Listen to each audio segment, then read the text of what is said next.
Hello everyone, welcome to my YouTube channel.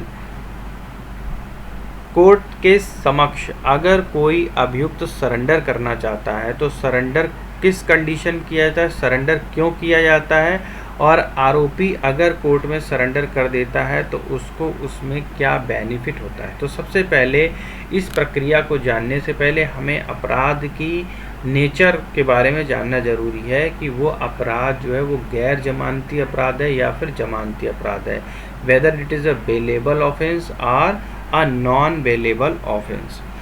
तो इसमें देखो सबसे पहले एक कंडीशन, क्योंकि ये काफ़ी वास्ट टॉपिक है, बड़ा टॉपिक है, और इसमें हम सबसे पहले आपको ये बताना चाहते हैं कि ये जो सरेंडर किया है, सरेंडर की एप्लीकेशन होती है, ये कब लगाई जाती है, सरेंडर की एप्लीकेशन लगाने के लिए क्या तरीके होते हैं और किन किन कारणों में सरेंडर की एप्लीकेशन लगाई जाती है। यानी कि पहला केस हो सकता है यदि कोई अभियुक्त एक्यूज जो है वो किसी मामले में वांटेड हो, दूसरा उस पर कोई समन आ रखी है या फिर उस पर कोई वारंट इशू हो रखा है। देखो, जब वांटेड के केस में क्या होता है कि यदि कोई अभियुक्त फरार हो जाता है और उस पर कई सारे केस चल रहे होते हैं, यानी एक से अधिक आपराधिक मामले चल रहे होते हैं, तो उसको पुलिस वांटेड घोषित कर देती है।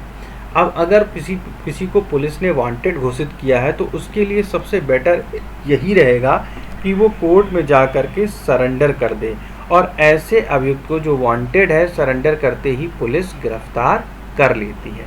ठीक है, तो वांटेड करने के लिए सबसे पहले वांटेड में वो क्या करेगा, उसके जो परिजन है, क्योंकि वो तो वांटेड चल रहा है तो पुलिस तो उसके पीछे पड़ी, उसको गिरफ्तार करेगी, तो उसके जो परिजन हैं वो क्या करेंगे, वो वांटेड रिपोर्ट किसी अधिवक्ता के माध्यम से वो पुलिस रिपोर्ट जो है वांटेड कि वो वांटेड चल रहा है, उसकी जो रिपोर्ट है वो सरेंडर की एप्लीकेशन के साथ लगा करके अधिवक्ता के माध्यम से कोर्ट में दाखिल करेगा। अब सरेंडर की एप्लीकेशन जब लगाई जाएगी और वो वांटेड है तो वांटेड रिपोर्ट जो संलग्न की है सरेंडर के आवेदन के साथ, तो पुलिस उसको तुरंत गिरफ्तार कर लेगी उस केस में। देखो, पुलिस जब सरेंडर करते हैं तो उसमें उस किस चीज़ से बच जाएगा, वो उस सिचुएशन से बच जाएगा कि सपोज़ वो वांटेड है और उसका एनकाउंटर भी हो सकता है, तो इस सिचुएशन से बचने के लिए वो कोर्ट में जाके कोर्ट के माध्यम से सरेंडर करेगा, तो उसके साथ इस तरह की कोई दुर्घटना नहीं होगी। यानी कि वांटेड रिपोर्ट उसने संलग्न कर दी है और उसके परिजनों ने, और सरेंडर का जो एप्लीकेशन है वो जैसे ही फॉर्म जमा करेगा, वो जो अभियुक्त है वो कोर्ट में सरेंडर करेगा और तो पुलिस उसको वहाँ से गिरफ्तार कर लेगी, कोर्ट उसको तुरंत गिरफ्तार जुडिशियल कस्टडी में उसको भेज दिया जाएगा। वांटेड रिपोर्ट अगर नहीं लगाई है तब क्या होगा, दूसरा क्वेश्चन आता है कि अगर वांटेड रिपोर्ट नहीं लगाई है तो उस केस में पुलिस जो है वो थाने में कोर्ट जो है वो थाने में जो पत्र लिख करके, एप्लीकेशन लिख करके थाने में कि वो किस किस मामले में दोषी है वो सारी डिटेल मंगवा लेगी। ठीक है, तो अब ये मामला आता है कि जो सरेंडर है, तो सरेंडर करने के क्या तरीके, को दो तरीके से बेल ली जा सकती है। एक तो बेल लेने का तरीका है एंटीसिपेटरी, तो आज हम एंटीसिपेटरी को कवर नहीं कर रहे हैं। अब दूसरा तरीका जो है वो एंटीसिपेटरी बेल कब मिलती है, वो एंटीसिपेटरी बेल तुम्हारी ऐसे अपराधों में मिलती है जो संज्ञेय अपराध नहीं है, यानी कि जो जमानती अपराध हैं, बेलेबल ऑफेंस है, उनमें एंटीसिपेटरी बेल मिल जाती इजली। लेकिन जब असंज्ञेय अपराध हैं यानी कि नॉन बेलेबल ऑफेंसेस हैं, तो उस केस में क्या होगा कि या फिर ऐसे देखो, ये दोनों वांटेड के केस में सरेंडर, एक तो तरीका है कि कोर्ट के बाहर बेल करा ली जाए, दूसरा तरीका ये है कि सरेंडर कर दिया जाए। और सरेंडर करने में ये हो सकता है कि कोई अभियुक्त वांटेड चल रहा हो या फिर उस पर समन आ रखी हो या फिर उस पर वारंट आ, तो ये दोनों में हो सकता है कि बेलेबल ऑफेंस में भी हो सकता है और नॉन बेलेबल ऑफेंस में भी यहाँ पर सरेंडर करके फिर बेल के लिए अप्लाई करते हैं। जब तक आप सरेंडर नहीं करोगे तब तक बेल के लिए एप्लीकेशन आप नहीं दे सकते हो। तो सबसे पहले आप जानते हैं कि सरेंडर जो है वो जमानती अपराध में क्या होगा, तो जमानत की एप्लीकेशन सरेंडर के साथ साथ पेश कर दी जाती है और कोर्ट उसको वहाँ से तुरंत बरी कर देता है, छोड़ देता है। ठीक है, अगर नॉन बेलेबल ऑफेंस है तो, अगर बेलेबल ऑफेंस है तो, यानी कि जमानती अपराध है तो। और अगर नॉन बेलेबल ऑफेंसेस है, गैर जमानती अपराध है, तो कोर्ट जब तक जुडिशियल कस्टडी में नहीं देता है जब तक बेल एप्लीकेशन के लिए आवेदन नहीं कर सकते। यानी कि कोर्ट जब जुडिशियल कस्टडी में नहीं दे देता तब तक बेल एप्लीकेशन के लिए आप आवेदन नहीं कर सकते हो। सबसे पहले कोर्ट क्या करेगा गैर जमानती में कि आपको बेल जुडिशियल कस्टडी में भेज देगा। जैसे जुडिशियल कस्टडी में कोर्ट भेजता है उसके बाद बेल के एप्लीकेशन दे सकते हो। तो अब उस समय पे पुलिस एक क्वेश्चन क्या कर सकती है, पुलिस कह सकती है कि नहीं साहब हमें तो अभी इनसे पूछताछ करनी है, तो ऐसी दशा में बेल के लिए आवेदन नहीं कर सकते हो, तो बेल ग्रांट नहीं होगी। जब पुलिस ने क्वेश्चन उठा दिया है वहाँ पे तुरंत, तो ऐसी दशा में बेल ग्रांट नहीं होगा, वहाँ से पुलिस की कस्टडी में भेज दिया जाएगा, पूछताछ की जाएगी, लेकिन एप्लीकेशन जो है सरेंडर के एप्लीकेशन जो है ऐसी दशा में आपसे बेल ग्रांट नहीं की जाएगी। बाकी प्रोसीडिंग आपको कोर्ट के माध्यम से, वकील के माध्यम से चलती रहेगी। अब देखो गैर जमानती अगर आपका अपराध है तो उसमें जो है कई सारी जो ट्रिक्स हैं। एक जो न्यू कमर्स हैं, न्यू लॉयर्स हैं, उनके लिए बता रहा हूँ, कई सारी ट्रिक्स हैं। नंबर 1 तो ये है कि FIR सबसे पहले अच्छे से पढ़ना ज़रूरी है। FIR को पढ़ने पे आपको 3 चीज़ें देखनी है उस FIR में, कि जो घटना हुई है उसकी तारीख क्या है, घटना की जगह क्या है और घटना का समय क्या है। अगर ये तीन चीज़ों में से अगर कुछ भी मिसिंग है, यानी घटना की तारीख, घटना की जगह और घटना का समय, तो जो एक्यूज़ है वो बेल कराते समय उसका फ़ायदा ले सकता है। घटना की तारीख और रिपोर्ट दर्ज करने की तारीख में अगर कोई अंतर है तो भी जो लॉयर है वो इसका बेनिफिट ले सकता है।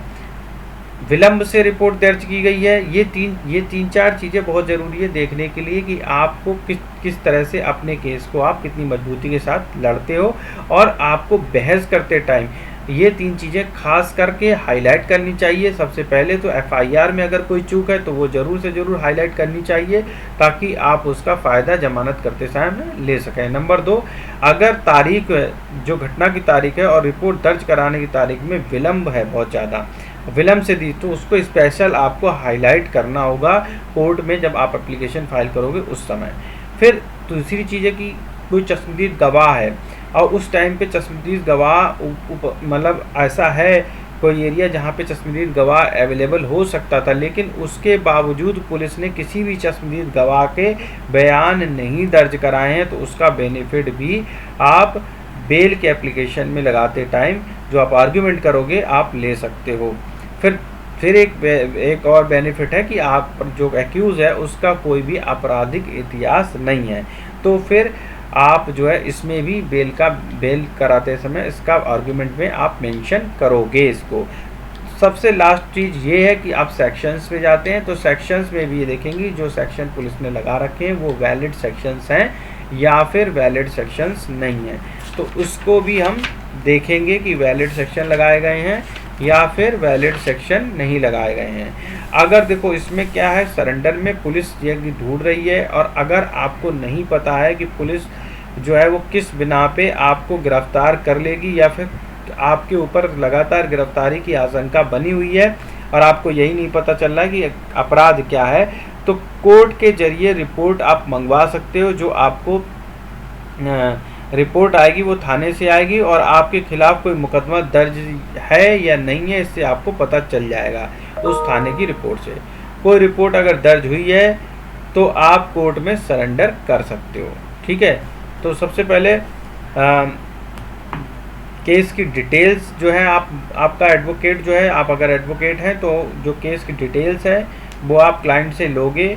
अगर केस उसके ऊपर कोई हो रखा है तो सरेंडर करना चाहता है, या उससे पता चल रहा है कि केस कोई बताया है किसी ने कि उसको किसके ऊपर कोई केस हो रखा है लेकिन उसको केस की जानकारी नहीं है या उसको मैटर ही नहीं पता है और उसको पुलिस परेशान कर रही है, तो इस केस में CRPC का सेक्शन 44 के अंतर्गत कोर्ट में एक सरेंडर एप्लीकेशन लगाई जाएगी। CRPC की धारा 44 के अंतर्गत कोर्ट में सरेंडर एप्लीकेशन लगाई जाएगी और वांटेड रिपोर्ट के लिए कोर्ट वांटेड रिपोर्ट मांगेगा, डेट दे देगा कि वांटेड रिपोर्ट चाहिए कोर्ट को। तो थाने में जिस दिन रिपोर्ट मांगी गई है उस दिन यदि कोई रिपोर्ट दर्ज है तो कोर्ट में आ जाएगी। इससे पता चल जाएगा कि इस फला तारीख में कोई केस दर्ज हुआ है, और केस का पता चलने के बाद दी गई तारीख को कोर्ट में हाजिर होकर सरेंडर एप्लीकेशन आप देंगे और उसके आधार पर जमानत के लिए अप्लाई करेंगे। अब हम वांटेड की एप्लीकेशन के बारे में बात कर लेते हैं कि वांटेड की एप्लीकेशन कैसे लिखी जाएगी। तो सबसे पहले न्यायालय श्रीमान, न्यायालय का नाम, जैसे चीफ जुडिशियल मजिस्ट्रेट है तो CJM, और एरिया जहाँ पे वो जुडिशियल मजिस्ट्रेट है आपका। तो सबसे पहले आएगा न्यायालय श्रीमान, CJM और एरिया। अगर कोई परिवाद है तो परिवाद संख्या और उसके साथ सन। सरकार बनाम जो एक्यूज़ हैं उनका नाम होगा। किस धारा के अंतर्गत है, अंतर्गत धारा।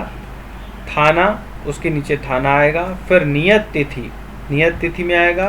प्रार्थना पत्र वास्ते आत्मसमर्पण किसकी ओर से, प्रार्थी का नाम। पुत्र श्री, पिताजी का नाम निम्न है, ठीक है। प्रार्थना पत्र वास्ते आत्मसमर्पण की ओर से प्रार्थी, प्रार्थी का नाम, पुत्र श्री, परिवारजनों का नाम। श्रीमान जी, निवेदन यह है कि उपरोक्त वाद में प्रार्थी को अभियुक्त बनाया गया है। प्रार्थी अपने को उक्त वाद में आत्मसमर्पण करना चाहता है। ऐसी स्थिति में उक्त वाद में प्रार्थी को न्यायिक हिरासत में लिया जाना न्याय हित में अत्यंत आवश्यक है, ताकि प्रार्थी अपनी जमानत करा सके। अतः श्रीमान जी से प्रार्थना है कि प्रार्थी को उक्त वाद में न्यायिक हिरासत में लेने का आदेश पारित किया जाए, ठीक है। दिनांक, राइट साइड में प्रार्थी अभियुक्त द्वारा अधिवक्ता, और आप अपना जो है अधिवक्ता जो है अपना वो करके साइन करेंगे। तो ये जो हो गया, जब अभियुक्त को पता नहीं है कि उस पर कोई केस है या फिर उसे ऐसे ही पुलिस परेशान कर रही है। तो अगर अभियुक्त को नहीं पता कि कौन सा केस है और पुलिस उसे क्यों परेशान कर रही है, तो यहाँ पे प्रार्थना पत्र संख्या, ठीक है। अब मैं इसकी जो प्रार्थना पत्र है उसकी पूरी डिटेल जो है वो आपको PDF अवेलेबल करा दूंगा, जिसमें आपको ये प्रार्थना पत्र की डिटेल लिखी हुई आपको एप्लीकेशन मिल जाएगी। तो थैंक यू फॉर वॉचिंग मी। अगर आप इसी तरह से सारी विधिक जानकारियाँ प्राप्त करना चाहते हैं तो आप हमारे चैनल को सब्सक्राइब कर लीजिए, नोटिफाई कर दीजिए और बेल का आइकन प्रेस कर दीजिए, ताकि आपको सारी जानकारी समय पर प्राप्त हो सके। जितनी भी ये ड्राफ्टिंग की एप्लीकेशंस हैं ये काफ़ी इंपॉर्टेंट है कोर्ट में प्रैक्टिस करने के दौरान। काफ़ी टाइम तक लोग प्रैक्टिस करते रहते हैं, लेकिन उनको ये डिफरेंस नहीं समझ में आता है कि वांटेड क्या होता है, सरेंडर क्या होता है, वांटेड की एप्लीकेशन कैसे लगानी होती है, सरेंडर की एप्लीकेशन कैसे, और एंटीसिपेटरी बेल का क्या पूरा प्रोसीजर होता है। तो ये सारे प्रोसीजर जानने के लिए क्या क्या डॉक्यूमेंट लगते हैं, कैसे कैसे कोर्ट में प्रोसीडिंग होती है, अगर आपको ये जानकारी समझ में आ रही हो, सही लगी हो, तो आप हमारे चैनल को ज़रूर सब्सक्राइब कीजिए। ये जानकारी खाली आपकी नॉलेज पर्पज़ से दी गई है, ताकि आपको कोर्ट की जानकारी, ये प्रोसीडिंग की जानकारी थोड़ी बहुत पता चल सके कि कैसे होती है। तो थैंक यू फॉर वॉचिंग मी। अगर अच्छा लगा हो तो चैनल को लाइक, सब्सक्राइब और कमेंट ज़रूर कीजिएगा, और ज़्यादा से ज़्यादा इसको शेयर कीजिएगा, ताकि और लोगों को भी सारी जानकारी प्राप्त हो सके। Thank you.